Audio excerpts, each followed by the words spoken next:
Good morning বন্ধুরা, দেখো আজ চা নিয়ে বসে পড়েছি। অবশ্য অর্ধেক আমার খাওয়া হয়ে গেছে, তারপর থেকে ভিডিওটা শুরু করছি। এবার আমি চা খাওয়ার পর আমি রান্নাও করছি। তো এদিকে বেশি কিছু না, মাছ ভেজে নেব 2 পিস, আর এদিকে আমি ভাতটাও বসিয়ে দিয়েছি। দেখো বাড়িতে তো কেউ নেই, আমি আর আমার ছেলে, ব্যাস এইটুকুই। তো ভাতটা এখনও ফুটেনি, এবার ফুটতে আরম্ভ করে দিয়েছে ভাতটা। আর এদিকে হচ্ছে আমার এই মশলার ডাব্বাগুলো একটু ভালো করে সাজিয়ে গুছিয়ে নেব।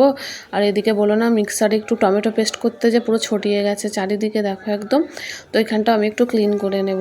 তো আমি এখানটা ক্লিন করে নিচ্ছি, দেখো বন্ধুরা, ক্লিন করে নিচ্ছি। আর এদিকে আমি মশলার ডাব্বাগুলো একটু ভালো করে সাজিয়ে গুছিয়ে নেব।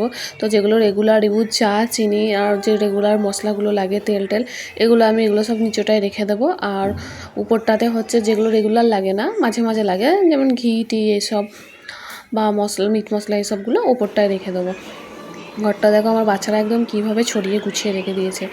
তো ওই জন্য আমি ঘরটা পুরো গুছিয়ে ভালো করে ঝাঁট দিয়ে নেব এবং ঘরটা মুছেও নেব আমি।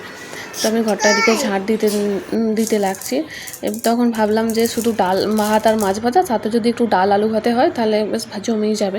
তো ওই জন্য আমি ডাল আলু ভাতাটাও বসিয়ে দিলাম। আলুগুলো সেদ্ধ করে, খোসা ছাড়িয়ে সেদ্ধ করে নেব, ডালের সাথেই করে নেব।